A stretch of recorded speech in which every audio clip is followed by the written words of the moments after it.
অন্য ধর্মের মানুষগুলোকে আমরা বাদ দিলাম, 8% বাদ, 92% তো আমরা।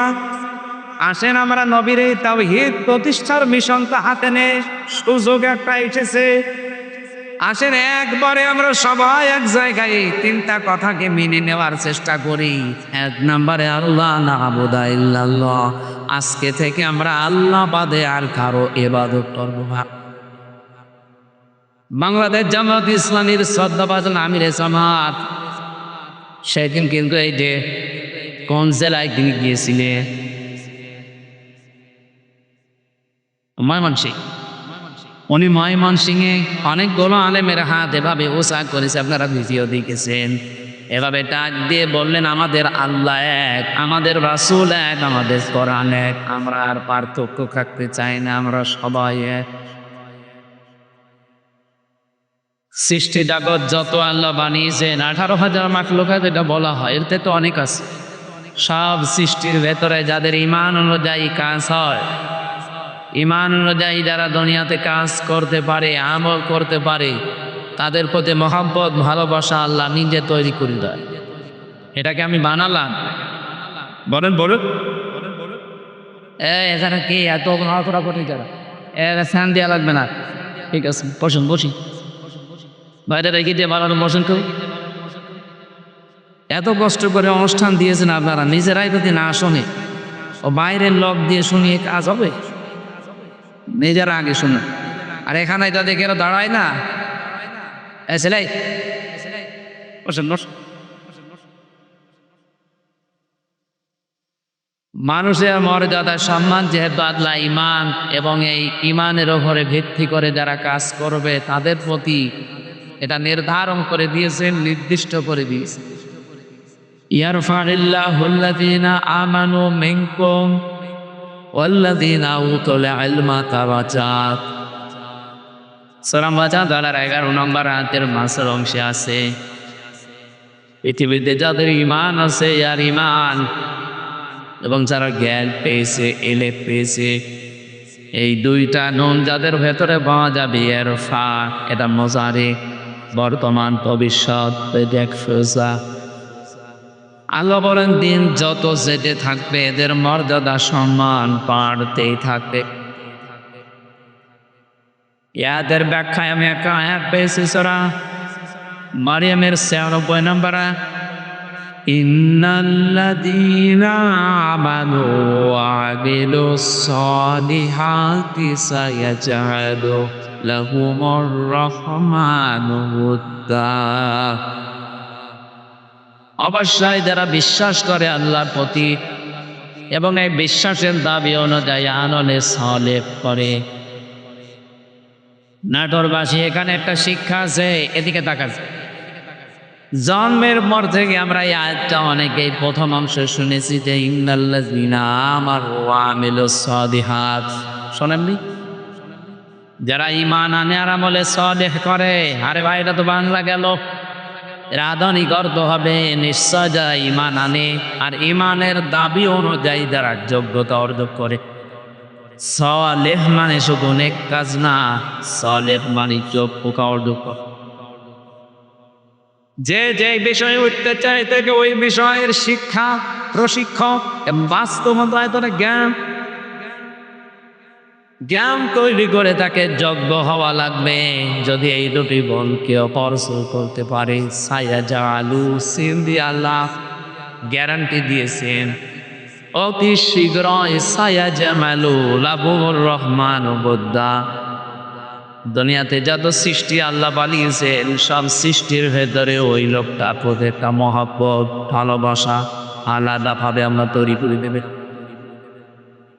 এই জন্য যেই বিভাগে আমরা আছি ওই বিভাগে আপনার ঈমান যদি খাঁটি হয়, ভেজাল না থাকে, লোক দেখানো না হয়, আর যদি আপনার যোগ্যতা থাকে, শিক্ষা প্রশিক্ষণ নিয়ে বাস্তবে আপনি টিকে থাকতে পারে, এই লোকটাকে হয়তো আদর্শিক কারণে, রাজনৈতিক কারণে, দুনিয়ার কোন স্বার্থের কারণে আপনি দেখতে পারেন না উপরে উপরে, ভেতর থেকে যদি মানুষ হয়ে থাকে অবশ্যই একটা কিছু বের হয়ে আসবে যে না, লোকটা আসলেই ভালো ছিল। এটাতে বাস্তব আজকে ব্যারিস্টার আব্দুল রাজ্জাক মারা যাওয়ার পরে আপনি আটে পড়ছেন বেশি। তার ইমান ছিল। এর পরবর্তীতে যে সামালে শব্দের ব্যাখ্যা যেটা বলছিলাম, যোগ্যতা, যোগ্য হওয়া, উনি যেই বিভাগে কাজ করতেন ওই বিভাগে এই বাংলাদেশে যদি 5 জন থাকে তার ভেতর উনি একজন। এই কথা বলে না তার, আমরা 5 জন বললেও ভুল হবে। যদি একজন থাকে সে একজনই উনি। আর 5 জনের ভেতরে আমি বহু মানুষকে চিনি, তাদের ব্যক্তিগত জীবন, পারিবারিক জীবন, সামাজিক জীবন, রাজনৈতিক জীবন, অর্থনৈতিক জীবন, আন্তর্জাতিক জীবনগুলো ভালো তা কলুষিত করে ফেলেছে। এই জন্য এই মানুষগুলো মারা গেলে সৃষ্টি জগৎ কেউ কাঁদে না। সামা পাকাতাম আলাইহিমুস সামাউ ওয়াল আরদু ওয়া মা কানু মুনজারিন। সূরা দুখানের 29 নম্বর আয়াতে আল্লাহ বলেন, এমন মানুষ দুনিয়া থেকে বিদায় নিয়ে চলে যায়, ওর জন্য আকাশেও কেউ কাঁদে না, জমিনেও কেউ কাঁদে না। ইন্না লিল্লাহি ওয়া ইন্না ইলাইহি। আপনি মিলাল তো এই জায়গায় ইমান আছে, কিন্তু ইমানের দাবি অনুযায়ী কাজ নেই। এরকম মানুষ যদি আজকে মারা যায়, আমি গ্যারান্টি দিয়ে বলতে পারি ডক্টর কামাল হোসেন মরিজা আজকে ওনার ইমান আছে কিনা ওটা বলবো না, আমি বিশ্বাস করলাম ইমান আছে, কিন্তু ইমানের দাবি অনুযায়ী বাস্তব প্র্যাকটিক্যাল লাইফ এটা ঠিক করতে পারে নাই। আমি নিচে নামতে পারলাম না, আমি ইঙ্গিত দিয়েছি, আপনি বোঝে। শুধুমাত্র ইমান আনলেই হবে না, ইমানের দাবি অনুযায়ী আপনাকে কাজ করা লাগবে। আর ব্যারিস্টার আব্দুল রাজ্জাক এটা করেছি। 2টা রোগী যদি আজকেই মারা যেত, আমার মনে হয় সৃষ্টি জগতের ভেতরে হাহাকার পড়ে যেত ব্যারিস্টার আব্দুল রাজ্জাকের জন্যে। আর ডক্টর কামাল হোসেনের জন্য কেউ ইন্না লিল্লাহ পড়তো কিনা আমার বিশ্বাস হয় না। ভাই আমি আমার নিজেরটা বলছি, আমার ভেতর থেকেই তো আসতো না, আপনারা আসবে কি করি? নেতা তো আর ভেতর থেকে আসার জন্য যেটা তৈরি হবে সেটা তৈরি করে দেবে কে? এই জন্য আল্লাহ আয়াতের মাঝে সিল দিয়েছেন। যারা আরবি গ্রামার বোঝে যে জিজ্ঞাসা করেন, সিন, সাফা, অফ, লাম, এরকম 13টা শব্দ আছে।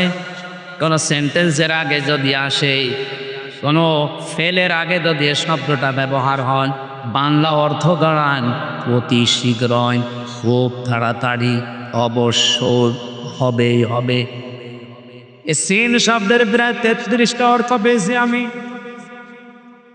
আল্লাহ গ্যারান্টি দিয়ে জানিয়েছেন অতি শীঘ্রই, অবশ্যই, খুব তাড়াতাড়ি। আমার সৃষ্টি জগতের ভেতরে তার প্রতি একটা ভালোবাসা, মহব্বত আমি আল্লাহ দিয়ে পয়দা করে দেব। ব্যারিস্টার আব্দুল রাজ্জাককে হয়তো আদর্শিক কারণে আমরা অনেকেই সামনাসামনি দেখতে পারি না, কিন্তু আজ ওই ইন্তেকালের পরে অনেকেই কিন্তু বলছে না লোকটা ভালো ছিল। এই কথা বলে না কেন? আপনি মরে যান তো দেখি পৃথিবীর সব সৃষ্টি আপনার জন্য কাঁদে কিনা। কয়েকদিন আগে মাইক্রোসফট, এটা খ্রিস্টানরা চালায়, তারা রিপোর্ট দিয়েছে সারা পৃথিবীতে 257টা দেশের মানুষের ওপরে তারা গবেষণা চালিয়েছে। এই তথ্য তারা পেশ করেছে। তামাম পৃথিবীর 6 জন মানুষকে, শুধু আমি না, তামাম দুনিয়ার সবাই ঘৃণা করে, অপছন্দ করে, দেখতে পারে না। তার ভেতরে 1 নম্বরে নাম এসেছে নেতানিয়াহু। এটা পৃথিবীর এখন 1 নম্বরে নিকৃষ্ট জঘন্য মানুষ। 2 নম্বরে নামে এসেছে আমাদের প্রতিবেশী 3 নম্বরে নাম এসেছে যেটা ওটা বানিয়েছে। এটার নাম বলা ঠিক না, যেহেতু আমাদের নিজের তো আবার নিজের গায়ে লাগতেছে, এই জন্য বাংলায় বলে দিলাম যে বানিয়েছে। এই যে সেই কয়েকজন মানুষের নাম বলছি, এদের কর্মজীবন আপনি প্র্যাকটিক্যাল লাইফ একটু খোঁজ করে দেখেন তো। এই মানুষগুলো ভুল সিদ্ধান্তের কারণে এটা সূরা ইউনূসের ভেতরে পাবেন 11 নম্বর পারা 19 নম্বর পৃষ্ঠা 4 নম্বর লাইনের 100 নম্বর আয়াতের শেষের দিকে আছে। ويتمن الرجس على الذين لا يعقلون আল্লাহ পাক বলার কোন মানুষ যদি তার জ্ঞান অনুযায়ী যোগ্যতা অনুযায়ী বিবেক অনুযায়ী কাজ না করে তখন তার উপরে ভুল বিষয় খুব আমি আল্লাহ চাপিয়ে দে। আজ ইসরায়েলে এই নেতানিয়াহু শয়তান এই কুলাঙ্গার এই অবৈধ সন্তান পৃথিবীর এই লোকটা এবং সিদ্ধান্ত নেওয়ার কারণে আজ দেশটা হাওয়া নলে পুড়ে শেষ হয়ে গেল। আজকে মেকআপ 4:30 রিপোর্ট থেকে যেভাবে আগুন আসতেছে ওরা 112টা মেশিন ফিট করেছে, শুধু পানি দেওয়া না স্প্রে পর্যন্ত। এ পৃথিবীর সবচেয়ে বড় উন্নত মেশিন প্রযুক্তি স্প্রে সব ইসরায়েলে পাওয়া যায়। এই নামে এখানে বসে কথা বলছি, বাংলাদেশের কোন জেলা কোন থানা কোন গ্রাম এটা কোন জায়গায় বসে আছে এটা ওরা ইসরায়েলে বসে কম্পিউটারে দেখতে পাচ্ছে। এরকম মেশিন পর্যন্ত ওরা বাংলাদেশে আড়ি পাতার জন্য পাঠিয়েছিল। আমি 3 বছর জেলখানা ছিলাম। প্রথম যে 10 দিন রিমান্ডে ছিলাম, দ্বিতীয় দিন আমার রিমান্ডে জিজ্ঞাসা করছে যে সাতক্ষীরার মাওলানা আমিরুল ইসলাম বিলালি উনি আপনার বাড়িতে কল দিয়ে এই কথা বলতে বলেছে যে আপনি বলবেন আমি জামাত ইসলাম করি না। আমি বলছি এই কথা বললো কি যে আমার মোবাইল তো আপনার কাছে, বাড়ির নাম্বার ত্যাগ করে ওরা এখান থেকে বসে বসে মেশিনের মাধ্যমে এই আয়না ঘর যেটা বলা হয় এটা মিকি বিগটা তো আমি দেখিনি, ছোটটা আমি দেখেছি। এখানে বসে ওই মেশিন ফিট করে এই মামলার সাথে রিলেটেড যারা যারা আছে মানে ওদের সন্দেহ হয় যার যার উপরে তাদের নাম্বারগুলো সব এখানে ট্যাগ করা আছে। পৃথিবীর যেখান থেকে নাম্বারে কল দেন না কেন ওরা কি বলছেন সব শুনতে পাচ্ছে। চিন্তা করলাম একটু দেখি বানিয়ে বলি যে না এ কথা বলার কথা না, পরবর্তীতে দেখি আমাকে এসব রেকর্ড শোনাচ্ছে। এই দেখে কণ্ঠকার।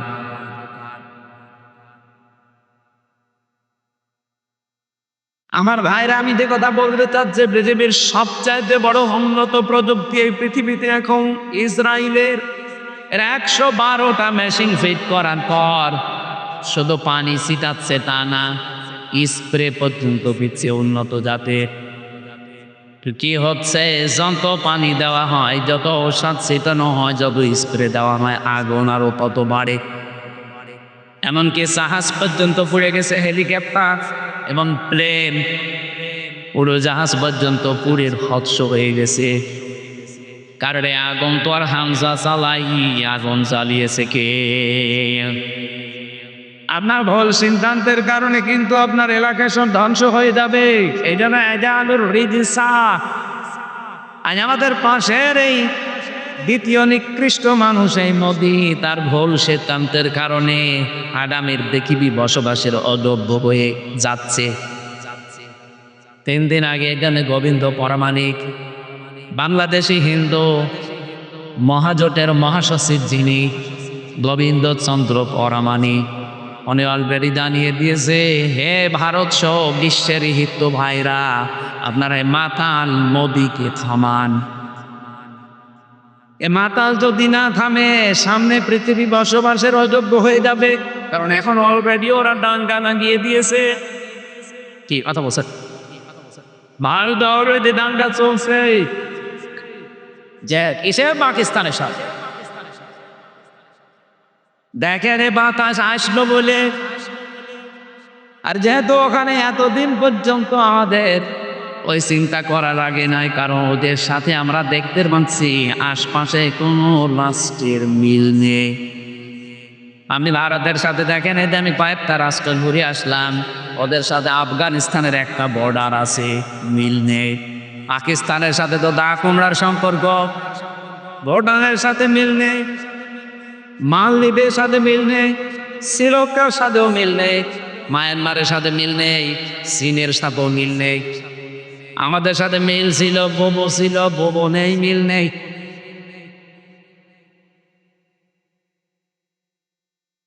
বোবো আমরা চলে আসে ওরা বারবার একথা বলছে না? এতদিন শুনতাম যে বলতো আমাদের স্বামী স্ত্রীর সম্পর্ক, যদিও এই কথাটা বলা যায়জ নেই, কারণ দাদা ফুল হাতা আর আমরা হাফ হাতা। এটা মনে হয় হাফ হাতে না ফুল হাতা। মুসলমান দিয়েছে, দিতে পার। আর দাদা যদি এই বয়সে এসে মুসলমানি দিয়ে বিয়ে করতে চায় তাহলে বিয়ে পড়ানো যায়।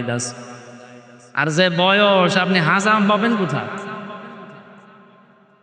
এ বয়সে হাজাম বাবা, তবে বুড়ো হাজাম লাগবে না? আর বুড়ো মানুষের হাতে আপনি অস্ত্র দেবেন, ও আগা কাট দিয়েছে বুড়াগিরি পাতি। দাদার এই বয়সে যেন আবার শখ না জাগে যে আমি আবার বিয়ে করব।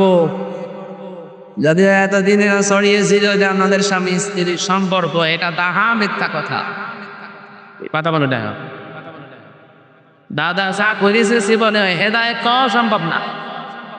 কারণ মানুষ যখন পাপ করতে করতে সীমা ছাড়িয়ে যায়, ইন্নামা মুমিলিলাহুম লিয়াসদাদু ইসমা ওয়ালাহু আযাবুম মুহিন, সূরা আলে ইমরানে আছে 4 নম্বর 12 নম্বর 20 11 নম্বর লাইট আছে।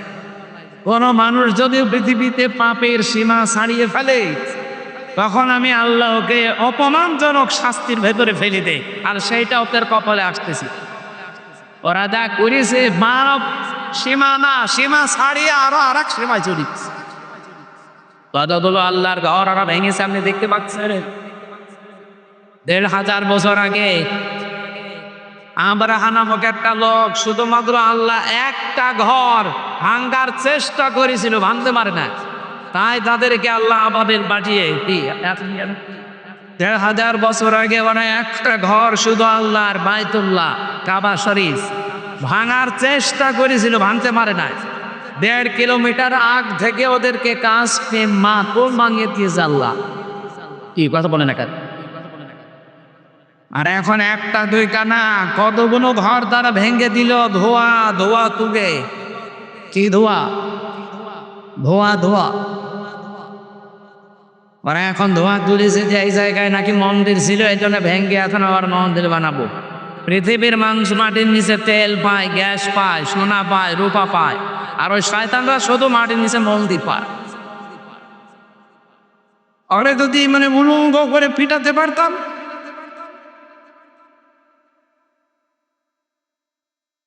আমার মনে হয় গোপালগঞ্জে কিছুদিন আগে দেবাকে পিটিয়েছিল এই প্রশাসনের লোকজন, ওদেরকে ওইভাবে ওদের হাতে ছেড়ে দেওয়া দরকার। সন্তান ওই সময় গোপালগঞ্জ থেকে কেউ যদি ঢাকায় যায়, বসে গেলে 300 টাকা, দাঁড়িয়ে গেলে 1000 টাকা। দাঁড়িয়ে যাবে কি করি, পেছনে এমন অবস্থা করেছে। এখন আল্লাহ ঘরগুলো যারা এই ভুয়া ধোয়া যদি ভেঙে দিচ্ছে, আমার মনে হয় তাদেরকেও এই প্রশাসনের হাতে ছেড়ে দেওয়া দরকার। নে পেছনে কি অবস্থা হয় দেখ। এখন যদি বাংলাদেশে আওয়াজ তুলি আমরা যে ঢাকার শামীবাগে ইসকন মন্দির 500 বছর আগে এখানে মসজিদ ছিল, ভেঙ্গে আমরা মসজিদ বানাবো, মানবে? আপনি মুসলমান তাই বলছেন না, আর হিন্দুরা মানবে? এই জন্যে গোবিন্দ পারমাণিক জানিয়েছে পৃথিবীর হিন্দুরা, আপনারা একটু সচেতন হন। এই মাতাল লোকটাকে যদি না থামান, এর এই ভবিষ্যতের কারণে এমন কিছু নাজিল হবে যেটা টাকাল দেওয়া সম্ভব হবে। এখানে আমাদের দেশে এরকম কিছু হাওয়া আমরা পাচ্ছি। আপনি কি খেয়াল করেছেন কিছু? নারী কমিশন যে 318 পৃষ্ঠার যে রিপোর্ট দিয়েছে, আমি পোড়াটা পড়েছি। এই 4 দিন মিলে পোড়াটা শেষ করে আমি 13টা ভুল পেয়েছি, বাকি সবই ভুল। এই 13টা 100 ভাগের 100 ভাগ ভুল। ওরা প্রথমে যেটা জানাতে চায় যে স্বামী যদি স্ত্রীর সাথে মিলন করতে চায়, স্ত্রী যদি রাজি না হয়, স্বামী যদি জোর করে এই কাজ করে, তাহলে স্ত্রী তার পরের দিন যদি মামলা দেয়, তাহলে ধর্ষণ মামলা হবে, প্রমাণ হলে স্বামীর ফাঁসি। আমি আপনার কথা মেনে নিলাম, ভাই। স্বামী জোর করে আপনাকে সংসার করতে চায়, আপনি রাজি না, আপনি ধর্ষণ মামলা দিলেন। আমার প্রশ্ন হচ্ছে, ফাঁসি দেওয়ার জন্য সাক্ষী লাগবে না? কথা বলছে না কেউ? এখন ওই জায়গায় কেউ কি ছিল যারা সাক্ষী দেওয়ার হবে? অথবা ওখানে সিসি ক্যামেরা দিয়ে রাখা লাগবে, অথবা ইউটিউবারদের পাঠিয়ে দেওয়া লাগবে। এদেরকে পাঠাতে হবে। আমার এই জন্য একটা একটা করে যখন পড়লাম আমার মনে হচ্ছিল এগুলো মেয়াদ উত্তীর্ণ দাদাকেই, ওদেরকে আর বাইরে রাখা ঠিক না। ওদের রুচি, ওদের সব বিকৃতি হয়ে গেছে, চেহারাও বিকৃত হয়ে গেছে। যে কয়টা চেহারা দেখলাম একটাও মহিলার মতো লাগছে না। এখানে যারা পুরুষ মানুষ আছে আমরা ঘোষণা দেব কি, পুরুষ ভাইরা পুরুষ প্যান্ডেলে চলে আসে, মেয়েরা মহিলা প্যান্ডেলে চলে যান। আর যারা মহিলার না পুরুষ না ওদের কোন প্যান্ডেলে পাঠাবো? আমি ওদের চেহারার দিকে তাকিয়ে আমার মনে হচ্ছিল তৃতীয় লিঙ্গ। আপনি তৃতীয় লিঙ্গের কোনো কিছু বলতে পারেন, আপনি মহিলাদের পক্ষে বিপক্ষে কথা বলেন কোন কারণে? আমি কি মহিলা? মেয়ে লোক হওয়ার জন্য যে সমস্ত সিদ্ধান্ত দরকার তো কিছুই নেই। আমি নিচে জানলাম না, অনেক সাররা আছে তাই। এই জন্য আমার মনে হয় এদেরকে আর বাইরে রাখা ঠিক না। এদের পেছনে অবশ্যই রাঘব বোয়াল আছে, আমরা জানি। পৃথিবীর কোন রাঘব বোয়াল কাজ হবে না। এদেশে 92% মুসলমান যতদিন আমরা আছি। কিছু না থাক আমাদের, অন্তত লা ইলাহা ইল্লাল্লাহ। যেন আমরা চাই খুব তাড়াতাড়ি এই মানুষগুলোকে আপনারা পাবনায় পাঠান। আমি কয়েকদিন আগে গিয়েছিলাম হেমায়তপুর দেখার জন্য, যে দেখি পাগল এখন কত বেশি নেই। জিজ্ঞাসা করলাম একজনকে, বলছো হুজুর এখন প্রায় ভালো হয়ে যায়, পাঠিয়ে দে। কয়েকজন আছে, আমার তো মনে হচ্ছে নতুন কিছু পাগলের আমদানি করছে, এদের পাঠানো দরকার। এরা এই কথা লিখলো কি করি? আপনি কিভাবে কি সাক্ষী জোগাড় করবেন? আপনি নিজেই বলে এটা পাগলের মাথায় তো এই চিন্তা আসা ঠিক না। দ্বিতীয় নম্বরে তা লিখেছে দেহ আমার, সিদ্ধান্ত আমার। এটা কোরআনে কারিমের খোরা বিরোধী। আল্লাহ কুল খালাক ওয়াল আমর তাবারাকাল্লাহু রাব্বুল আলামিন। সৃষ্টিটার সিদ্ধান্তটা কথা হবে না কেন? আপনি কোন সাহসে বললেন যে দেহ আমার, সিদ্ধান্ত আমার? এ দেহ আপনার কে বলেছে? আমি এখন 33 বছর বয়সে আছি।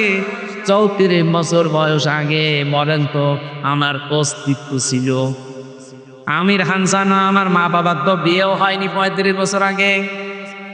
তার মানে উল্লেখ করার মতো আমি আর কিছু ছিলাম না। হামজা তো দূরের কথা, আমাকে পর্যন্ত নিয়ে এসে বসিয়েছেন তিনি কে? নেই থেকে হামজা পর্যন্ত যিনি বানিয়েছে আস্তে আস্তে করে, তার নাম আরবিতে বলা হয় রব। তার বিয়াতু শাইখ ইলা কামালিহি শাইহান বা শাইহান। নেই থেকে তার বিয়াতের মাধ্যমে একটার পরে একটা সিস্টেম পাল্টিয়ে যিনি তোমাকে পূর্ণতায় বসিয়ে দেয় তিনি হচ্ছে রব। আমরা যাকে আল্লাহ বলি। সুতরাং যারা এই কথা লিখেছেন তাদের তো ঈমান নেই। কোরআনে কারিমের সূরা আরাফের 54 নম্বর আয়াতের পুরা বিরুদ্ধেই কথা, যে দেহ আমার, সিদ্ধান্ত আমার। আপনি আল্লাহর সাথে বিদ্রোহ করেছেন, আপনি বেঈমান হয়ে গেছেন। এই নারী কমিশনে যারা আছে এদেরকে যদি তাওবা করানো না হয়, এই মানুষগুলো যদি নতুন করে মুসলমান না হয়, ঘোষণা দিয়ে গেলাম আজকে রেকর্ড হচ্ছে, এদের একজন যদি মারা যায় এদের জানাজাও জায়েজ নেই, কবরে দেওয়াও জায়েজ নেই। কারো জানাজা পড়াবো কি দিয়ে আমি, আর কবরে দেব কি বলে? বিসমিল্লাহি ওয়া আলা মিল্লাতি রাসূলিল্লাহ, এ পুরা কথাটা এত মিথ্যা হয়ে যাবে যে আল্লাহর নামের উপরে, রসুলের আদর্শের উপরে রেখে গেলাম। কই, আপনি তো আল্লাহর নামেও নেই, রসুলের আদর্শেও নেই, এই কথা বলছেন না। এই জন্য আপনাকে আমি রাখবো কি করে? আপনার জন্য আমি মিথ্যাবাদী হব? কি কথা বলেন না কেন? আমি আপনার জন্য মিথ্যাবাদী হব? এই জন্য আপনাকে কবরে দেওয়াও ঠিক হবে না, জানাজাও ঠিক হবে না। আপনারা একটা কাজ করা যায়, না, আপনারা হিন্দুদের মতো পুড়িয়ে ফেললেও হবে না, কারণ হিন্দুরা তো মানবে না।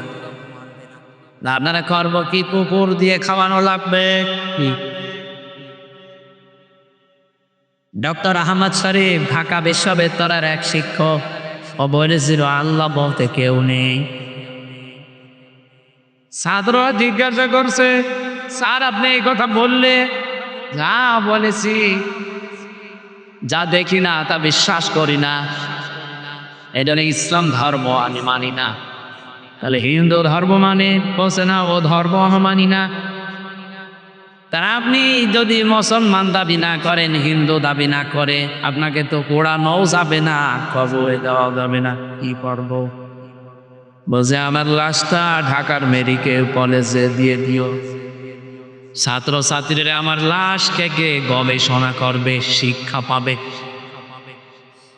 মারা যাওয়ার পরে অ্যাম্বুলেন্সে করে নিয়ে গেছে ঢাকা ভার্সিটিতে, ঢাকা মেডিকেলের মুসলমান ছাত্র ছাত্রী যারা দোয়া মিছিল আরম্ভ করেছে, জানে না এই নাস্তিকের লাশ আমরা এখানে ভর্তি দেব না, কারণ সে আল্লাহকেই মানে না, ওরে কেটে ওরা কি বাবা, ওর না পাক স্টোরিতে না এখানে না ঢোকে। অ্যাম্বুলেন্সে ড্রাইভার চিন্তা করছে ভার্সিটি ছেলে মেয়েরা ও না জানি খেয়ে গেলে আমার গাড়িতে জড়িয়ে আনবন লাগিয়ে দেয়, ও মরা শয়তানের সাথে আমি জীবিত ভুলতাম। দরকার নেই ভিক্ষা, আগে কুকুর সামলা দে, গাড়ি ঘুরিয়ে টান। এখন ঢাকা মেডিকেল যায়নি, হিন্দুদের মতো পুড়িয়ে ফেলা হয়নি, মুসলমানের কবরে যাওয়া হয়নি। কি হয়েছে জীবনের শেষ ইতিহাস আমি পড়ে দেখেছি, হয়তো ডাস্টবিনে ফেলে দেওয়া হয়েছে, কুকুরে স্পিকা লিখেছে। আহ্বান জানাচ্ছি, যদি কপালে হেদায়েতের মতো কিছু থাকে আপনি ফিরে আসবেন, আর যদি একেবারে আবু সেহেলের মতো হয়ে যান, কে দোয়ারও কাজ হবে না। আমরা বলছিলাম কি একটা একটা করে আল্লাহর আইন করো, যারা পাল্টিয়ে আপনাদের নিজেদের জীবনেও ক্ষমতা নেই, আপনার পেছনে কারা রাখবো বয়াল আছে। ডাক্তার মোহাম্মদ ইউনূসকে আহ্বান জানা হয়ে বুড়ো ধরে, না হলে এই ভুল সিদ্ধান্তের কারণে ইসরায়েলের মতো আমেরিকার মতো যদি দাবানল একবার চলে ওঠে বাংলাদেশে, শুধুমাত্র বন জঙ্গলের দাবানল না, মুসলমানদের দাবানল সনদ দেওয়া যাবে না।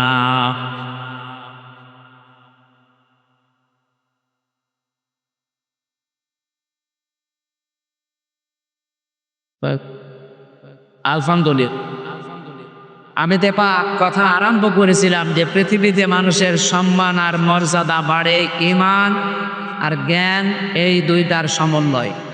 যাদের জন্য এতক্ষণ দোয়া করার জন্য এই কথাগুলো বললাম, এত মানুষের নাম আমি একবার বলেছি, ওয়ারাফা'না লাকা যিকরাক বলেছি। এদের মর্যাদা আমরা শুধু দুনিয়ায় চাই না, আখেরাতেও যেন মর্যাদা টিকে থাকে, ওই কাজগুলো করার তৌফিক আল্লাহ তাদের দান। এই কথা বুঝেছে?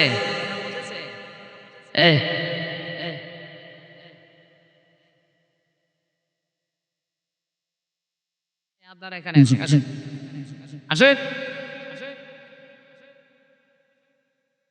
দরুদ আর সালাম পাঠ করছে আমাদের নবী, মানবতার মহান শিক্ষক মুহাম্মদুর রাসূলুল্লাহ সাল্লাল্লাহু আলাইহি ওয়াসাল্লামের প্রতি, যার মিশন আর ফ্যাশন ছিল এই পৃথিবীতে তিনটা।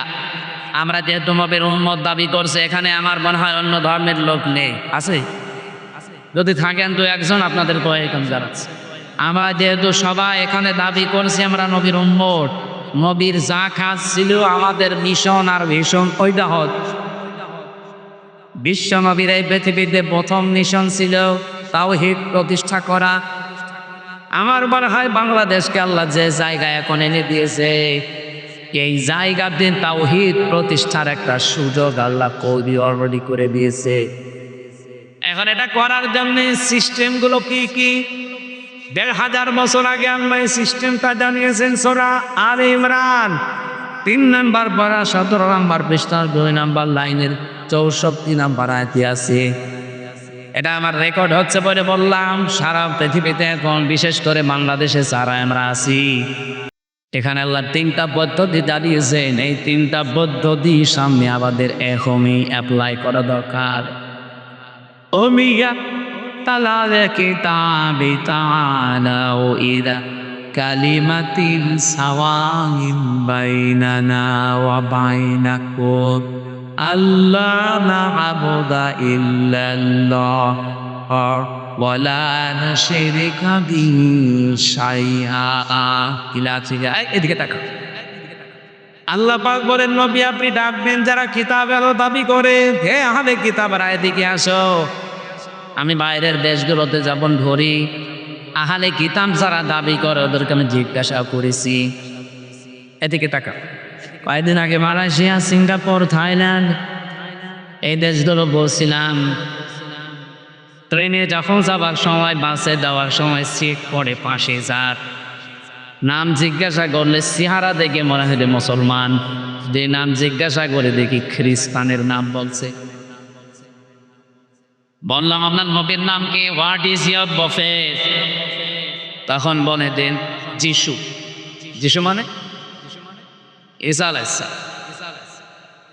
খ্রিস্টান তো ঈসা বলে।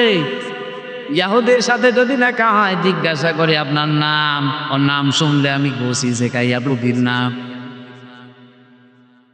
আর নবীর নাম কি? বনে জোসেফ। জোসেফ মানে মোসার আছে। ওরা ইব্রাহিম নবীকে আব্রাহাম বলে ডাকে, ওরা দাউদ নবীকে ডেভিড বলে ডাকে।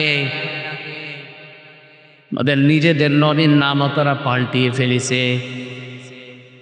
যেহেতু আহলে কিতাব দাবি করলো, এই পৃথিবীতে এখন কিতাবওয়ালা আহলে কিতাব নেই। ইহুদিয়া যারা দাবি করছে ওরা মুসা নবীর আদর্শের ওপরে নেই। আজ খ্রিস্টান 250টি, ওরা দাবি করছে ওদের নবীর নাম যিশু, অথচ হযরত ঈসা নবীর আদর্শের ওপরে বা নেই। হযরত ঈসার জীবনী পড়ে থাকে, পুরা জীবনী আমি পড়ে দেখেছি। হযরত ঈসা পৃথিবীতে জাগতিক সম্পদ বলতে কিচ্ছু ছিল না। একটা জিনিস ছিল, শুধু পানি খাওয়ার একটা গ্লাস। উনি নদীর ধার দিয়ে একবার যাচ্ছিলেন, হঠাৎ দেখলেন একটা লোক পানি পান করছে নদী থেকে, খেয়ে আজলা দিয়ে দয়া হাতের ভেতরে পানি নিয়ে পানি পান করছে।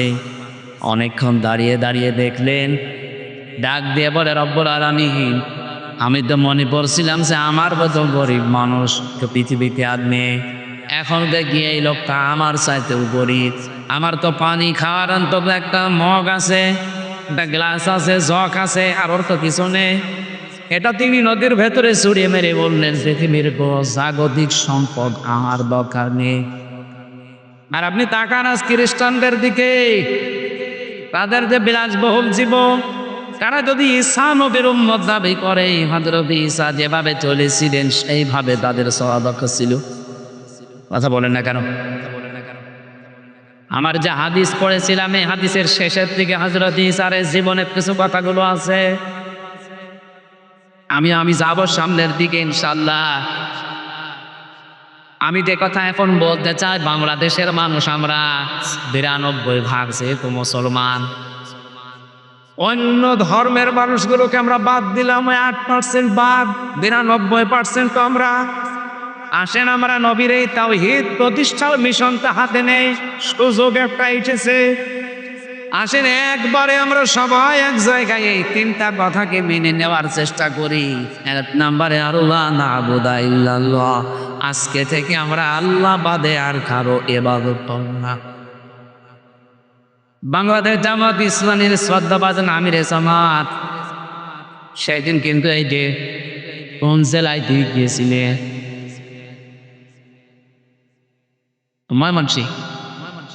ময়মনসিংহে অনেকগুলো আলেমের হাত এভাবে উৎসাহ করেছে, আপনারা ভিডিও দেখেছেন। এভাবে ডাক দিয়ে বললেন, আমাদের আল্লাহ এক, আমাদের রাসূল এক, আমাদের কোরআন এক, আমরা আর পার্থক্য থাকতে চাই না, আমরা সবাই এক। আপনি তাওহীদ প্রতিষ্ঠার জন্য এইভাবে চালিয়ে যেতে হবে কাজ, কিন্তু পদ্ধতি আল্লাহ কোরআনে দিয়েছেন 3টা। আমরা যেহেতু সবাই যারা হাত গুনছে এখানে আল্লাহ ছাড়া কারো ইবাদত করতে আমরা রাজি আছি, 1 নম্বরে আমরা ঠিক আছি। এই কথা বলবে বেকার। আর কিছু মানুষ হয়তো ভুল ক্রমে অন্যের ইবাদত করেন। এই এলাকায় আসে কিনা আমি জানি না, রাজশাহী বিভাগে এটা কম আছে। রাজশাহী, খুলনা, বরিশাল এগুলোতেও শয়তানরা আসে না। ওরা সব আস্তানা গেছে সিলেট আর চট্টগ্রাম আর ময়মনসিংহ বিভাগে। কারণ ওই সমস্ত বিভাগগুলোতে শিরিকও বেশি, বেদাতও বেশি, এবার এবাদতও বেশি। এই যে আমার গিয়াসউদ্দিন তাহিরি ভাই, আমি নাম বলতাম না, মনে চলে এসেছে তাই। উনি যে এবাদত করে, জিকির একটা এবাদত না? উনি জিকির করে কি আল্লাহর নামে? কিছুক্ষণ যদি আল্লাহর নামে করে, ও বলবে দেখেন ইয়ালি বাবা, ঈশা আলী বাবা, কেল্লা বাবা, ফতে বাবা, এমনকি আগলা বাবা, পাগলা বাবা। আমার প্রশ্ন হচ্ছে, আল্লাহর পরিবর্তে যে নামগুলো বললেন এগুলো জিকির করা জায়েজ না হারাম? কোথায় আছে? কোরআনে আছে, কোরআনে আছে। তো কোথায় আছে এখন যদি বলি?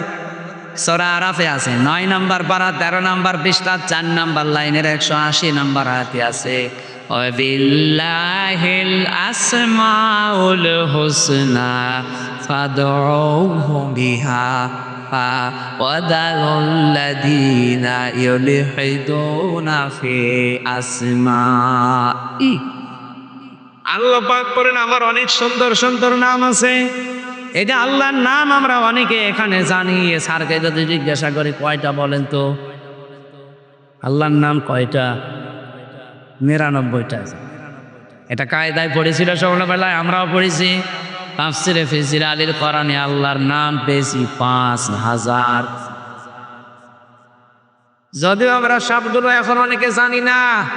আপনি 5000 নামের সে কোনো একটা নামে আল্লাহকে ডাকতে পারেন, কোনো অসুবিধা নেই। কিন্তু সাবধান, ওয়াদারুল্লাযীনা ইউলহিদুনা ফি আসমাই। আল্লাহর নামকে যারা ইলহাদ করে, ইলহাদ না পরিবর্ধন করে ফেলা, উলট পালট করে ডাকা, পাল্টিয়ে ফেলা। উনি যে ইয়ালি বাবা, শালি বাবা, কেল্লা বাবা, ফতে বাবা, আল্লাহর সাথে কোনো মিল আছে? ওরা নামই পাল্টিয়ে ফেলেছে। এই জন্য আল্লাহ বলেন আমার নাম যারা পাল্টিয়ে ডাকে, উলট পালট করে দেয়, আমার নাম বাদ দিয়ে অন্য কাউকে ডাকে, তাদের সাথে তোমরা ডাকবা না। কে বলছে? সুতরাং আজকে থেকে যারা আল্লাহ বাদে অন্যের ইবাদত করছে তারা বাদ। এদেশে ঐক্য যদি প্রতিষ্ঠা করতে হয় তাহলে আল্লাহর ইবাদতের বাইরে যারা, ওরা বাদ। এর কথা বলেন না কেন? এখানে যদি জামাত ইসলামকে বাদ দেওয়া লাগে বাদ দিয়ে দেন, যদি হেফাজত ইসলাম বাদ দেওয়া লাগে বাদ দিয়ে দেন। আপনি একা হন তা অসুবিধা নেই, কিন্তু আমরা আল্লাহর ইবাদত করতে চাই নির্ভেজাল। আল্লাহ নাবুদা ইল্লা ক নবী আপনি ওদের বলে যে আসো আমরা আল্লাহর ইবাদত করি, এর সাথে অন্য কাউকে জানার 2 নম্বরে ওয়ালা নুশরিকা বিহি শাইআ। আল্লাহর ইবাদতের সাথে আমরা কাউকে শিরিক করব। বলেন বলেন। এবার এই পয়েন্টের উপর আমি 2 মিনিট কথা বলতে চাই, ভালো করে শুনতে চাই। যেহেতু আল্লাহর ইবাদতের সাথে আমরা আর কাউকে শিরিক করতে চাই না, শিরিকের ব্যাখ্যা আমি বহু জায়গায় নাটোর জেলায় বলেছি। শিরিক বিজাত, শিরিক বিসিফাত, শিরিক বিল ইখতিয়ারা, শিরিক বিল হুমুর। এটাগুলো পয়েন্ট আকারে যদি আপনি শ্রেণী বিন্যাস করেন 120 প্রকার পাবেন। এটা তাফসিরে কাবিরের ভেতরে আছে, আল্লামা ফখরুদ্দীন রাজি লিখেছেন। এক কথায় জবাব দিলাম যে আল্লাহ যেটা পারে ওইটা অন্য কেউ পারে, এই বিশ্বাস করার নাম শিরিক। এই ব্যাটা বোঝা যায়নি? আল্লাহ সেটা পারে, ওইটা অন্য কেউ পারে, এই বিশ্বাস করার নাম। এদেশে বিশ্বাস নেই। বলেন বলেন বলেন তো, সন্তান দিতে পারে কে? অন্য কেউ পারে। যারা অন্য কাউকে বিশ্বাস করেন, আপনি কিন্তু শিরিক করছেন, আর শিরিক করলে আপনি মুশরিক। এ পর্যন্ত বুঝেছেন? এবার আসেন 2 নম্বরে। এই জমিন বানিয়েছে কে? এই জমিন বানিয়েছে আল্লাহ। এখানে আইনও চলবে আল্লাহর। আলাহু সাল্লু আলা আমরু, আয়াতটার প্রমাণ। সুতরাং আল্লাহর এই জমিনে যারা অন্যের আইন এখানে প্রতিষ্ঠা করার জন্য চেষ্টা করেন, এর জন্য দান করেন, এর জন্য আপনি মিছিল মিটিং করেন, এর জন্য ভোট করেন, টাকা পয়সা খরচ করেন, আপনি শিরিক করছেন। এত সহজে বলার পরেও কেউ যদি না বোঝার ভান করে থাকে, আমার মনে হয় আপনার কপাল আর হেদায়েত নেই। বলেন তো, বোঝেননি কি? হাত তোলার তো এক দুশো লোক এদিকে আসে, কানের নিচে এমন ছবি দুইটা দেবো না, আমি সব বুঝতাম। ও বছর এখনো বোঝেননি। এই বোঝেননি মানে? আপনি নিজে বললেন যে আমাকে ছেলে মেয়ে কেউ দিতে পারে না। কে পারে? অন্য কেউ যদি পারে, বিশ্বাস করলে আপনি শিরিক করবেন। শিরিক করলে আপনি মুশরিক। মুশরিকের জন্য জান্নাত হারাম, জাহান্নামও আছে। আর ফতোয়া লাগবে? ফতোয়া লাগলে সূরা মায়েদা 6 নম্বর পারা 19 নম্বর পৃষ্ঠার 12 নম্বর লাইনে আছে, ইন্নাহু মা ইউশরিক বিল্লাহ ফাকাদ হারামাল্লাহু আলাইহি জান্নাহ ওয়া মাওয়াহুন নার। একা যেমন খুব সহজে বুঝে ফেললেন যে ছেলে মেয়ে আল্লাহ ছাড়া কেউ পারে না। জমিন আল্লাহ বানিয়েছে, এখানে অন্যের আইন যদি কেউ কায়েম করার চেষ্টা করে, সে আল্লাহর সাথে শিরিক করছে না? এটা বোঝেন না মানে? আপনি বুঝেছেন ঠিকই, কিন্তু টাকা পেয়েছেন। ওরে মনে যাতে পরে একটু এলাকা বসাবেন তো, ঘুষ চাটি দিয়ে তার বলে বোঝে না। তাহলে আল্লাহর সাথে যারা শরীক করবে না, এই সিদ্ধান্তে যারা আসবে, তারা আমাদের সাথে আছে। কথা বলে না কেন? এর সাথে যদি হেফাজত আসতে চায়, জামাত আসতে চায়, চরমরায় আসতে চায়, আটরশি আসতে চায়, কিন্তু আল্লাহর সাথে শিরিক করে আপনি জামাত ইসলাম করবেন, এরকম জামাত আমি মানি না। আল্লাহর সাথে শিরিক করে আপনি চরমরার মুরিদ হবেন, এরকম চরমরা আমি মানি না। ওদের পিসকে হুজুর কি বলেছিল, প্রধানমন্ত্রী ছাতার কসুর আমি মানি না, এই জন্যই ওরে জেলে রেখে দিয়েছি।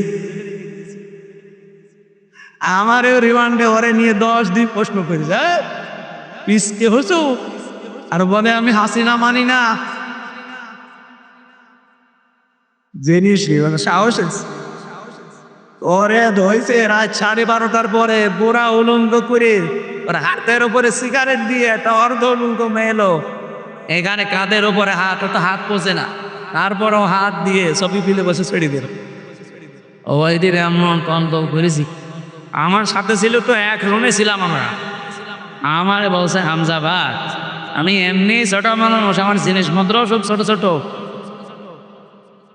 হ্যাঁ আসতে বললেছ কতটুকু আমার এমনি বলেন, আমার যদি মাছ আপেন তো হয়তো ওর কি আছে। তারপরে ওরে একটা বাচ্চা হয়েছে আলহামদুলিল্লাহ। ও আমারে বলছে রাত 12:30টার পরে আমার ওই হাতির ছিলে 2 দিকে রাস্তা ব্লক করে আমার এইভাবে অত্যাচার করছি। এমন কান্না কাঁদলাম ওই দিন। এক এসআইকে ডেকে বলল যে ভাই আপনারা তা করছেন, এটা কি ওই হারুন আঙ্কে হাও আঙ্কে সার কি জানে না মানে উনি তো করাচ্ছে। উনি করাচ্ছে, অথচ দিনের বেলায় দেখা করতে এসে বলো হুজুর কেমন আছেন, ভালো আছেন, সব কিছু খোঁজ নিয়ে যায়, আর উনি এটা করাচ্ছে। আমার যেভাবে অনুভব করেছে আল্লাহ যেন ওনারা অনুভব করে। ঠিক ছোট হুজুরের তো হয়তো ছোট জিনিস দেখা যায়নি, কিন্তু হারু আঙ্কেলের টিলিউসি আইনছে, ওইটা হয়তো 4-5 জন এসআই দেখেছিল, আর এরটা সারা দুনিয়া দেখেছে। কয়েনছে মহিলারা প্রত্যন্ত সিকির পরে 3 ইঞ্চি আলেমদের বরদোয়া লেগে গেছে। কোথায় আছে সে আল্লাহ বলি? আওয়াঙ্কে আপনাদের এই নাটোরের বাগাতিপাড়া লালপুরে 17, 18, 19, 20 এই সমস্ত বছরগুলোতে বহুবার এসেছি, কিন্তু কোরআনের কথা আমার বলতে দেয়নি। বকুল সাহেব আর আজাদ সাহেব, এ আজাদ কি সে 2টা এখন পালিয়েছে। আমার আগে যিনি কথা বলছিলেন কে আমি জানি না, উনি ওই যে আল্লাহর ক্ষমতার উপরে অহংকার যারা করে তাদের পরিণতি কি এই বিষয়ে তাজ দিচ্ছিলেন, আমি হালকা শুনছি না। এই জন্য আমরা যেন অহংকার সামনে না করি। বা সূরা নমলের 52 নম্বর আয়াতটা পড়লে আমার কাছে এই বাংলাদেশের সাথে একেবারে খাপের খাপ মিলে যায়। আল্লাহ পাক বলেন ফাতিলকা বুয়ুতুহুম খাবিয়াতাম বিমা যালামু, এই সেই ঘরগুলো আল্লাহ জানে এভাবে আঙ্গুল দিয়ে দেখাচ্ছে, এই সেই আজাদের ঘর, এই সেই বকুলের ঘর, এই সেই হানিফের ঘর, এই সেই দিলুর ঘর। এখন যদি বলেন হানিফ, দিল, আজাদ, বকুলের নাম কোথায় আছে, এদিকে আসেন আপনাকে দেখাচ্ছি। আমি দেখাতে পারবো, দরকার আমি তাফসীর দেখব, কারণ এখানে বাইতুন বুয়ুত বহু বছর আল্লাহ ময়ূর বহু বচন দিয়েই দাঁড়িয়েছে যে এরকম মানুষ আজকে না, যদি এটা লোক নবীর জামানায় নাজিল হওয়া, এটা কিয়ামত পর্যন্ত এই চরিত্রের মানুষ থাকবে। আল্লাহ এ পর্যন্ত বলেননি, কিন্তু এরপরে আরো শব্দ আছে। আল্লাহ পাক বলেন খাফিয়াতান বিমা সলানো, এগুলা জনশূন্য হয়ে পড়ে আছে, এগুলো ওজার গৃহ হয়ে গেছে, এগুলো মানুষ শূন্য হয়ে গেছে, পরিত্যক্ত হয়ে পড়ে আছে, কেউ এখানে আর যেতে চায় না। যেতে যদি চায়ও ঘৃণার সাথে যায়। আপনি কুষ্টিয়ার হানিফ সাহেবের বাড়ি যান, আপনি যে দেখেন বাড়ি আর বাড়ি নেই, পায়খানার প্যান পর্যন্ত মানুষ খুলি দিয়ে চলে গেছে। যদিও হালকা পাতলা দু একটা ইট ছিল, এই ফেব্রুয়ারির 5 তারিখে আজাবন বোল্ডোজার নাজির হয়ে ছাতা সব শেষ। সারা দেশে আজাবুল বোল্ডোজার নাজির হয়েছিল না? আল্লাহ বলেন এই জালেমদের বাড়ি ঘরগুলো একটু দেখেন না কেন, এই সেই ঘরগুলো খাবিয়াতান, আজ ওজার গৃহ হয়ে গেছে, পরিত্যক্ত করে দিয়েছি আমি। বিমান সালাম এদের জুলুমের কারণে আল্লাহ পর্যন্ত কিন্তু শেষ করে দিতে পারতেন, কিন্তু এর পরের শান্তটা আমাদের জন্যে।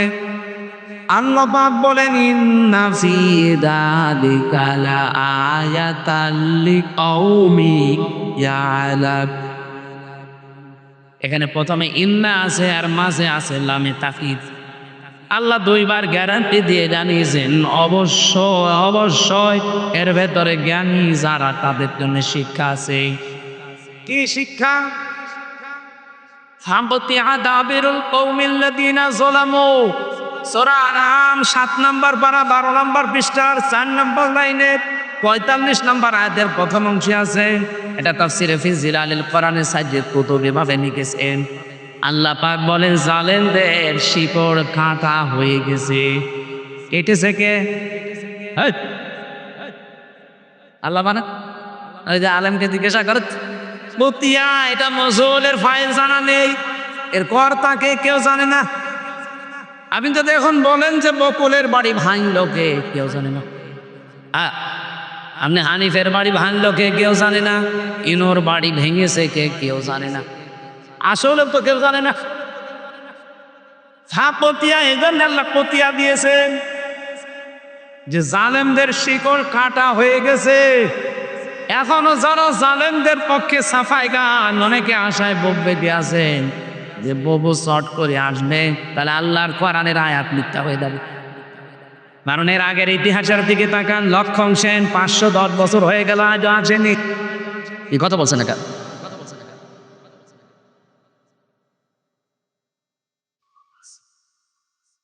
আমি যতগুলো দেখলাম ইতিহাস, একটাও ফিরে আসেনি আশরাফ ঘানি, বাশার আল আসাদ। এক কথা বলছেন না? এই জন্য আশায় সারা বুক বেঁধেছেন ওগুড়ে মালি, ওটা বাদ দেন।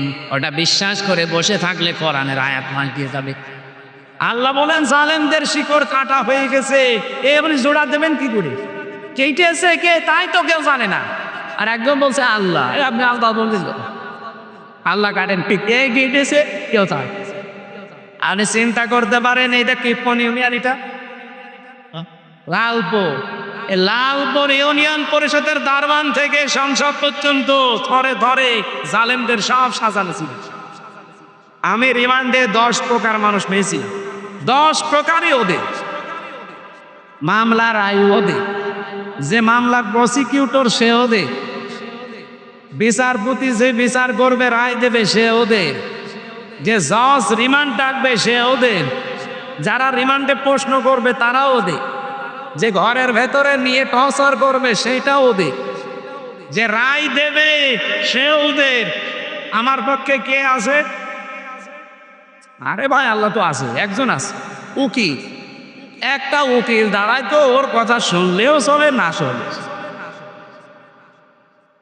এই ছিল দেশের বিচার ব্যবস্থা। আর মানুষকে সরাতে আমরা ন্যায় বিচার কায়েম করছি।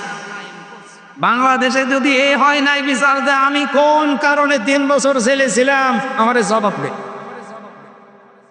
আমারে আপনারা মামলা দিয়েছিলেন যে আমি নাকি আনসারুল্লাহ বাংলা টিমের প্রধান। কি ও সাদা ও জীবনে জানি আনসারুল্লাহ বাংলা টিম কি ও সাদা জানি না, অথচ আমার প্রধান মানিস। জেলের ভেতরে যাওয়ার পরে একজনের সাথে দেখা হয়েছে, ও 17 বছর জেলে আছে, নাম আব্দুল মতিন, হচ্ছে আল্লাহ দলের প্রধান সারা বাংলাদেশে। বললাম ভাই আপনি তো আল্লাহ দলের সভাপতি, সেক্রেটারি কে? বলছে আমার সেইদি। ও আপনি সভাপতি না সেইদি সেক্রেটারি আর কে নেই? এই দেশে জঙ্গি ছিল। এই জন্য ডক্টর এনায়েতুল্লাহ আব্বাসী হেফাজত ইসলামের সমাবেশে টিপটাপ প্রস্তাব দিয়েছে, যা বেগে চলে হলেও কেউ যদি ইসলাম এবং মানবতা রসুল নিয়ে এই বাংলাদেশে কথা বলতে যায় তাকে আইনের আওতায় এনে কঠোর শাস্তি দেওয়া হয়। এটা আমরা চাই না। আপনি অধিকারের নাম নিয়ে রসুলকে গালি দেবেন, আল্লাহর কোরআনের আয়াত বিকৃতি করবেন, এটা আর সামনে যেন না হয়, এই আইন পাশ করা লাগবে। 2 নম্বরে উনি বলেছিলেন এই দেশে যারা নবীকে বিশ্ব নবী শেষ নবী মানি নাই, কাদিয়ানি যারা, এদেরকে রাষ্ট্রীয়ভাবে অমুসলিম ঘোষণা করা লাগে। আমরা এই দাবির পক্ষে আছি না? কোরআনে কারিমের শুধু 1 আয়াতের 4 ভাগের 1 ভাগ, মা কানা মুহাম্মাদু আবা আহাদিম মির রিজালিকুম ওয়ালাকির রাসূলুল্লাহ, এ পর্যন্ত ঠিক আছে। ও খাতামান নবিয়্যিন, নবী যে শেষ নবী, এইটা কাদিয়ানিরা মানে না। ওরা বলে যে মা কানা মুহাম্মদ ঠিক আছে, আলা আহাদিম মির রিজালিকুম এটা ঠিক আছে, ওয়ালাকির রাসূলুল্লাহ এটাও ঠিক আছে, কিন্তু ওয়ালাকির রাসূলুল্লাহর পরে খাতামান নবিয়্যিন, উনি শেষ নবী, এটা ঠিক নেই। শেষ নবী হচ্ছে গোলাম মুহাম্মদ কাদি। এতটুকু অস্বীকার করার কারণে কাদিয়ানিরা কি বলেন? আমরা চাই তাদেরকে অমুসলিম ঘোষণা রাষ্ট্রীয়ভাবে করা হোক। বারবার কিন্তু আহ্বান জানানো হয়েছে 92% মুসলমানের দেশে, তারা অমুসলিম হয়ে থাক, তারা ইহুদি, খ্রিস্টান, বৌদ্ধ, মুশরিক, হিন্দু, মাদুসি, এদের মতো থাকবে, কোনো অসুবিধা। কিন্তু আপনি মসজিদ বানাবেন, আজান দেওয়ার সময় এই যে দর্শন চুয়াডাঙ্গার দর্শন উথলি একটা মসজিদ আছে কাদিয়ানিদের, ওরা মুহাম্মদুর রাসূলুল্লাহ আজান দেয় নাই, আহমদ গোলাম আহমদ কাদিয়ানি এই সব তো আজানের মাঝে মিলে। এজন্য বারবার আমরা কিন্তু বিভিন্ন কায়দায় আহ্বান জানিয়েছি, আপনারা যদি গন্ডারের চামড়া গিয়ে থাকে, সে গন্ডারকে নাকি কাতুকুতু দিলে 3 দিন পরে টের পায় যে আমরা কাতুকুতু দিয়েছি। এদের অবস্থা যদি এই হয়, জুলাই আগস্ট কিন্তু শেষ হয়ে যায়নি, আবার 1-1.5 মাস পরে আরম্ভ হবে। যারা দায়িত্বে আছেন আপনারা জুলাই আগস্টের ফসল, জনগণ শান্ত জনতা আপনাদেরকে জায়গায় বসিয়েছে, সুতরাং এ দেশের মানুষের সেন্টিমেন্ট বুঝবে। উল্টাপাল্টা সিদ্ধান্ত নিয়ে বিভিন্ন কল কাটি যারা নাড়াচ্ছে তাদের কথা শুনে আবার দেশটা অস্থিতিশীল করবে, নিচেও থাকতে পারবেন না, আমাদের কখনো আনুমান হবে। আমাদের দেওয়ালে ফিট থেকে গেলে তো তখন আর কামড় দেওয়া ছাড়া উপায় থাকবে না। কথা বলে না কেন? আমার ভাইরা আবার শিরিকের যে বিষয় নিয়ে পর্যন্ত এসেছে, একটু তাকাত। আজ বাংলাদেশে ঐক্যের বারবার ডাক দেওয়া হচ্ছে, সবাই আসে, কিন্তু শিরিক যারা করেন তারা আসলে ওই ঐক্য থাকবে না। কি শিরিক যারা করেন তারা যদি এসেও থাকেন লোক দেখানোর জন্য, ঐক্য টিকবে না। এই জন্য শিরিক যারা বাদ দিতে পারেন তারা আসেন। 3 নম্বরে ওয়ালা ইয়াত্তাসিদা বা'দুনা বা'দান আরবাবাম মিন দুনিল্লাহ, আল্লাহ বাদে আমরা কাউকে অভিভাবক হিসাবে আর করব না। আমাদের অভিভাবক ইন্ডিয়া না, আমাদের অভিভাবক হয় আমেরিকা না, চীন না, রাশিয়া না, আমাদের অভিভাবককে। এই বিশ্বাসে যারা বিশ্বাসী তাদেরকে এক জায়গায় নেন। 92% মুসলমানের ভেতর থেকে যদি সব বের হয়েও চলে যায়, যদি 51% টিকে থাকে, এই দেশে আগামীতে পরাণ কায়েমে বাধা কেউ দিতে পারবে না। এর পরে দিয়েছেন ফাইন তাওয়াল্লাও, এরপরেও যদি কেউ মুখ ফিরিয়ে যায়, যাক হাকুলো শাহাদু, আপনি একটু ঘোষণা দিয়ে দেন, হাকুলো শাহাদু বিআন্না মুসলিমু, আমরা কারো মুখাফিক কিনা, আমরা মুসলমান। এটা নবীর প্রথম মিশন ছিল, ভিশন ছিল তাওহীদ প্রতিষ্ঠা। এটার জন্য পদ্ধতিগুলো বললাম, এই তিনটার কাছে আসা লাগবে। আসেন বাংলার মানুষের এই তিনটা বিষয় নিয়ে আমরা এগিয়ে যাই। 2 নম্বরে নবীর মিশন আর ভিশন ছিল তিনি মানব অধিকার প্রতিষ্ঠা করেছিলেন। এই তথ্য আপনি সূরা নিসা 57 নম্বর আয়াতে পাবেন। ইন্নাল্লাহা ইয়া'মুরুকুম আন তু'আদ্দুল আমানাতি ইলা আহলিহা। অবশ্যই আমি আল্লাহ তোমাদের সবাইকে নির্দেশ দিলাম, তোমাদের যাবতীয় আমানত তার প্রাপকের কাছে পৌঁছিয়ে দেবা। এখানে আমানাত বহু বচন, তাফসিরে মারিফুল কোরআন খুলে দেখবেন এই বহু বচনে মুফাসসির লিখেছেন আমানাত মানে বহু। কি কথা বলুন, আমি কি এটা বানিয়ে বললাম? যদি বানিয়ে বলি কোনো আলেমকে নিয়ে গিয়ে বসান, তাফসিরটা নিয়ে এসে খোলেন সূরা নিসা 5 নম্বর পারা 6 নম্বর পৃষ্ঠা 5 নম্বর লাইনে, এটা 4 নম্বর লাইনে আছে 58 নম্বর আয়াত। অবশ্যই আমি আল্লাহ তোমাদের সবাইকে নির্দেশ দিলাম, শুধু হামজাকে না কুম বচন সবার জন্য আমার নির্দেশ, তোমাদের যাবতীয় আমানত তার প্রাপকের কাছে পৌঁছিয়ে দিবা। যেটা আমানত মানে ভোট লিখেছে, সুতরাং আগামীতে এই দেশে আমরা চাই 300 জনের পিটাবে, 300 জনের ভেতরে অন্তত 151 জন আমরা এমন মানুষ চাই যারা কোরআন বুকে নিয়ে সংসদে যেতে পারবে। এ আমার রক্ষা নষ্ট করব। আমার ভাইরা, এটা যদি কারো কাছে রাজনীতি মনে হয়, যদি মনে হয় এটা দুনিয়ার বিষয়, এটা ধর্ম ব্যবসা, হ্যাঁ এটাই আমার ধর্ম ব্যবসা। কারণ আমি এই ব্যবসা করেই কোরআনকে সংসদে পৌঁছিয়ে দিতে চাই।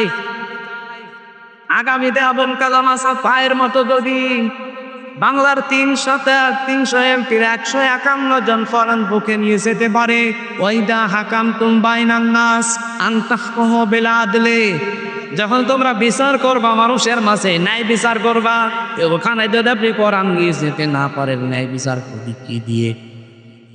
এই 54 বছরে ন্যায় বিচার দেখতে পাইনি, শুধু এইটা নেই তাই এটা সুযোগ করে দেন না কেন? 54 বছর তো বিভিন্ন জিনিস দেখলেনি, একবার একটু পাগলামি করে হোক আর যেভাবে একটু দেখেন না কেন? আপনি একবার যদি দেখতে পারেন যে এটা বিচার ব্যবস্থা চলছে, আমি আল্লাহর কসম দিয়ে গ্যারান্টি দিতে পারি জীবনেও বিনা কারণে জেল খাটাবে না।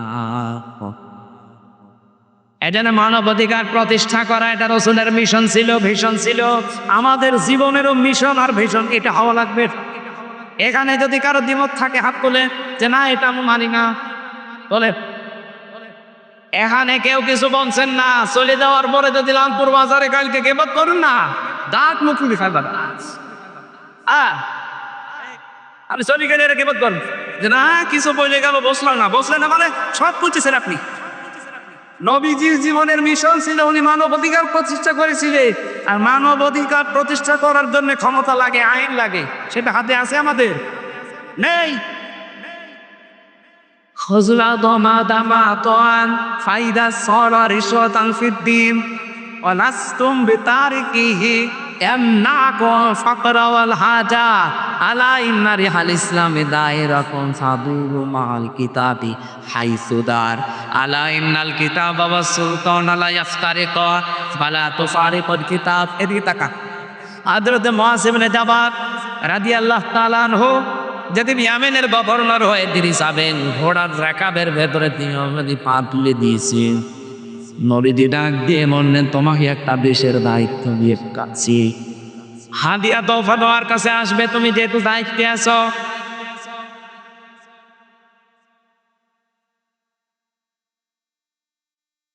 আমার আলোচনায় কোনো প্রশ্ন থাকলে বলেন তো আগে, বলে। আমি তো নিজের বাবার একটা কথাও বলি না, যা বলেছি এর পেছনে দলিল দিয়েছি। এখন আপনার যদি রাগ হয়, মন খারাপ হয়, তাহলে আল্লাহকে আপনি কিছু বলো যে না আপনার এই কথা বলা ঠিক হয়নি, আপনি অন্য কোনো আয়াত না আছে। না আমার সামনে এটা আসলে আমি কি গোপন করতে পারবো? আর আমি গোপন করলে আমার ওয়াজ শোনা তো দায়জি।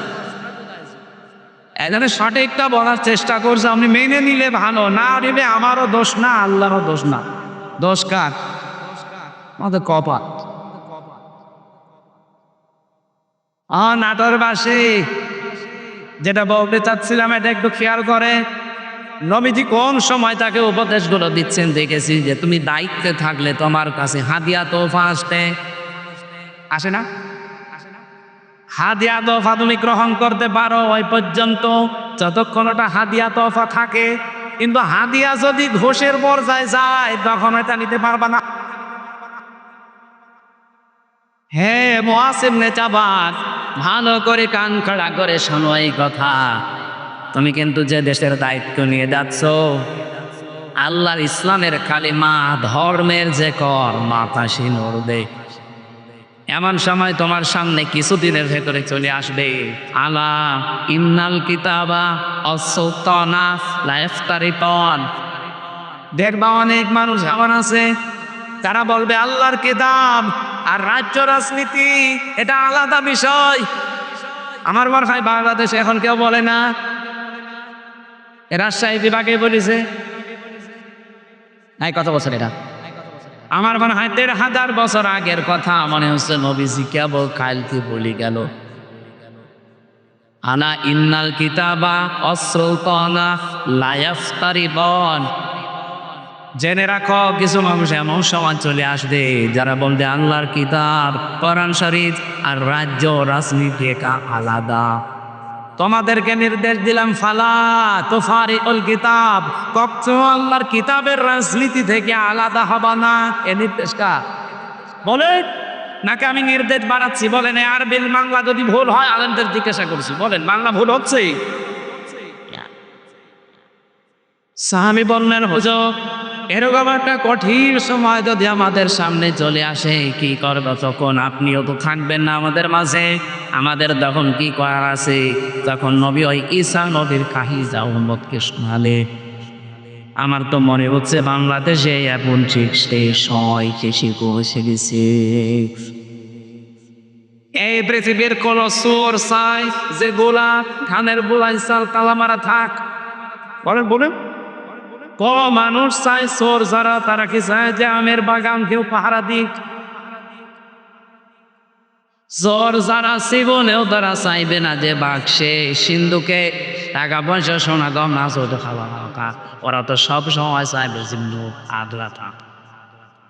এই পৃথিবীতে যদি শক্তিটা আসল চোর, তারা কখনো চাইবে না যে এই দেশে যারা ন্যায় পরায়ণতা কায়েম করতে চায় মানুষদের ক্ষমতায় যা।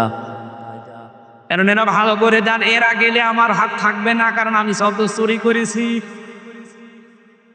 এই বাংলাদেশে অনেক চোর আমার মনে হয় স্বভাবে করে না অভাবে করে, সেগুলো মাফ। কিন্তু যারা স্বভাবে করেছে এদেরকে আল্লাহ মাফ করতে নিষেধ করে দিয়েছে, তাদের মাঠ ফাটার নির্দেশ দিয়েছে। আপনি সালমান ওমরের কি ৩৬,০০০ কোটি টাকা ওর চুরি করা, ওটা কি অভাবে না স্বভাবে? কয়েকদিন আগে মালয়েশিয়া এক লোককে দেখি নিচে বসে বসে চা খাচ্ছে, এসে বললাম কি এখানে বুঝলো ওরা আগে পানিয়েছি, আপনি পালারিং কে? আপনার না ৬২০টা ৬২০টা বাড়ি বানিয়েছেন আপনি। এই মালয়েশিয়া আপনার সাহেব পাড়া আছে আপনার নামে, আপনি সাহেব পাড়ার মালিক, বেগম পাড়ার মালিক, আপনি সেকেন্ড হোম হিসাবে এখানে বানালেন। এই সিঙ্গাপুরে বাড়ি আছে, থাইল্যান্ডে বাড়ি আছে, মালয়েশিয়া বাড়ি আছে, কত দেশে আপনার বাড়ি, কিন্তু আজ আপনি থাকতে পারেন না বাড়িতে। গুগলে সব তালা লাগিয়ে থাকেন আপনি এই হোটেলে। ধরে রাখবো কি করে? আমি বললাম আপনি সাহেব পাড়ায় যেতে পারেন না, বসে ওখানে যাবো। বাংলাদেশের ২০ লাখ মানুষ এই মালয়েশিয়া আছে, আমারে যদি দেখে তো ভক্ত বানিয়ে ফেলবে। এটা চুরি চুরি করে আসি, মাঝে মাঝে নাম নিয়ে আবার উঠে পড়ি। কি জীবন জেলখানার মতো বয়ে গেছে। কয়েকদিন থাকবে এভাবে, একদিন না একদিন তো আপনি কারো সামনে পড়বে। আমার সামনে যেমন পড়েছিলেন, বলছে দোয়া করি, দোয়া আপনার জন্য দোয়া আসবে। ৬২০টা বাড়ি বানিয়েছেন, তা বাবার টাকা দিয়ে যদি বানাতে, সব তো জনগণের টাকা। এগুলো কিন্তু চুরি করেছে অভাবে না কিসে? মানবাধিকার প্রতিষ্ঠার জন্য আল্লাহ এই জন্য আমানত শব্দের পরে দিয়েছেন আইদা হাকাম তো বাইনান নাস, যখন মানুষের ভেতরে বিচার করবা আনতাহকুমু বিল আদলি, তখন ন্যায় বিচার করবা। ও বাংলার মানুষেরা, বারবার এটা আমরা ক্লিয়ার করার চেষ্টা করছি।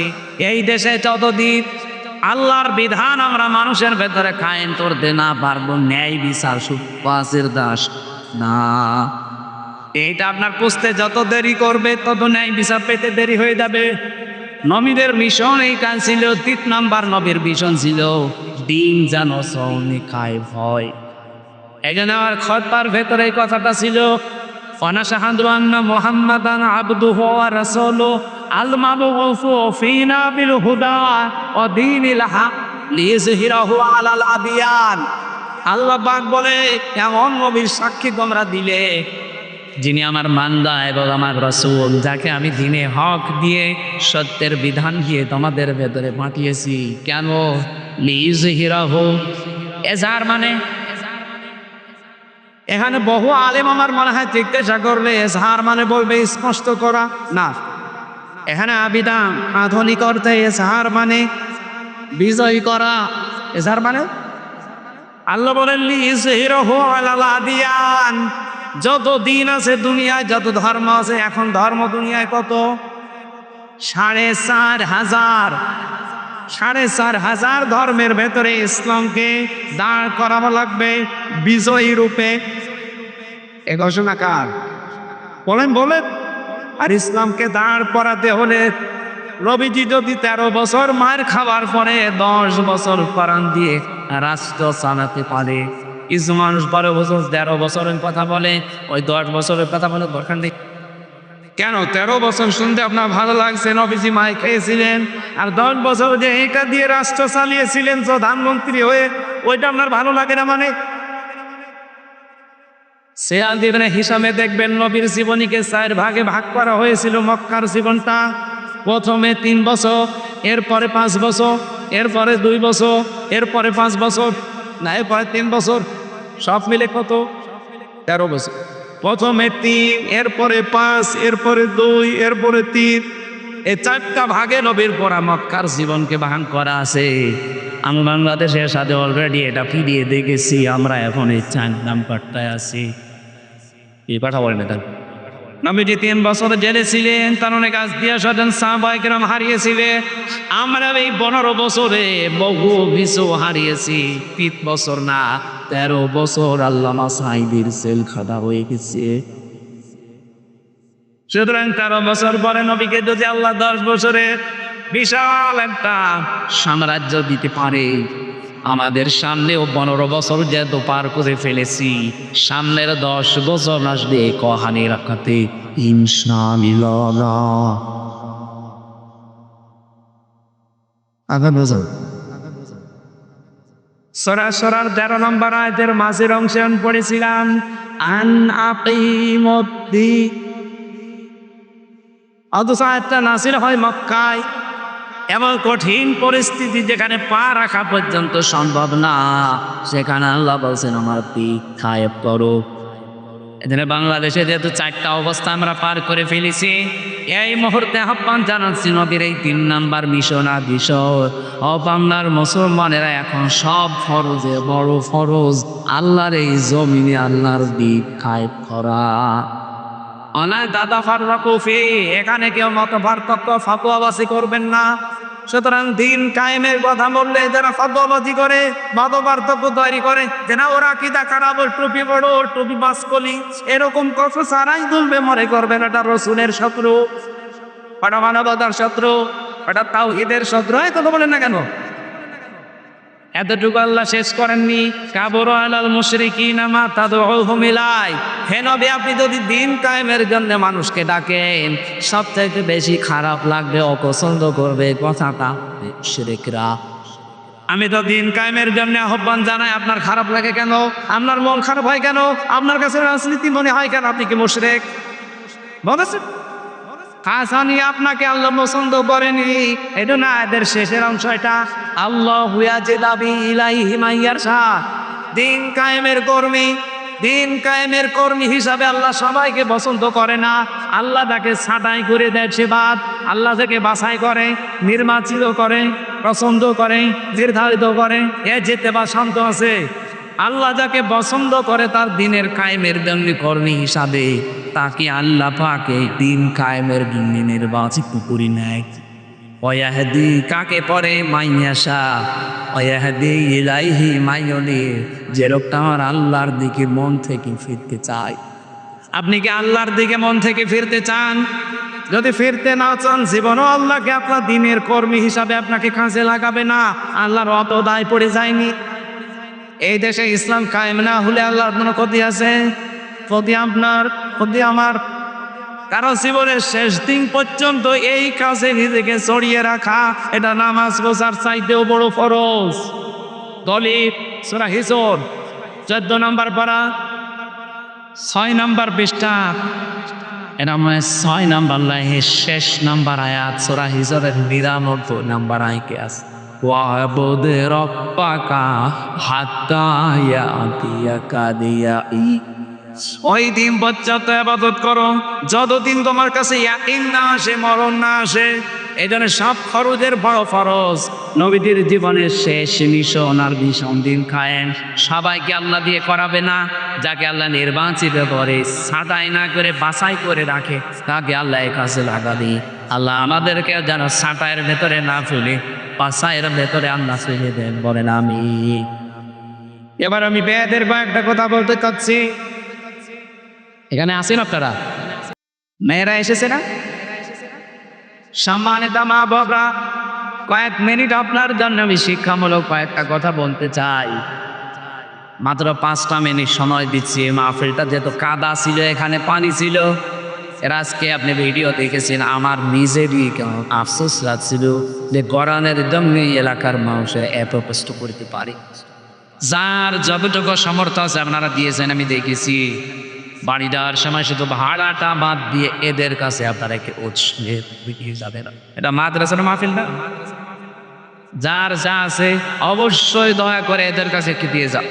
আমি এরপরে মেয়েদের কথা বলার পর আমার একটা লিখিত বই আছে মেয়েদের উপরে, এত বই নিয়ে এসেছে না। এটা আদর্শ নারী, মেয়েদের 6 জন আদর্শ নারী পৃথিবীতে আছে, তাদেরকে আদর্শ মানা যায়। এই বইটা মেয়েদের জন্য স্পেশাল ভাবে। আর দাম্পত্য জীবনের কলহ কেন হয়, এই যে মারামারি, গণ্ডগোল, মনোমালিন্য কেন হয়, এটা কিভাবে মিটাবেন, সেই পদ্ধতিগুলো লেখা আছে। 120 পৃষ্ঠা লিখেছে। এটা জেলখানায় বসে বসে লেখা। আপনারা পারলে এই বইগুলো নিয়ে যান। আর সৃষ্টি জগৎ এটা শিক্ষিত মানুষদের জন্য। সৃষ্টি আল্লাহ একেবারে ওর প্রথম থেকে শুরু করে, এটা সমাজ যদি দরকার নেই, এটা শিক্ষিত মানুষদের জন্য হবে। নারীদের পাওয়া যায় যদি পান যাওয়ার সময় নিলে। এই কয় আমাদের লোক করে দেখে কি প্রশ্ন দিচ্ছে আগে সেই সব আমার লোক কল ভাই, এই ব্যাগ যদি নাও নিয়ে যায়, আপনার যাওয়ার সময় আমাদের ওই ওখানে দাঁড়িয়ে থাকবে যারা ড্রাম নিয়ে বা ব্যাগ নিয়ে ওই জায়গায় এটা দিয়ে দিই।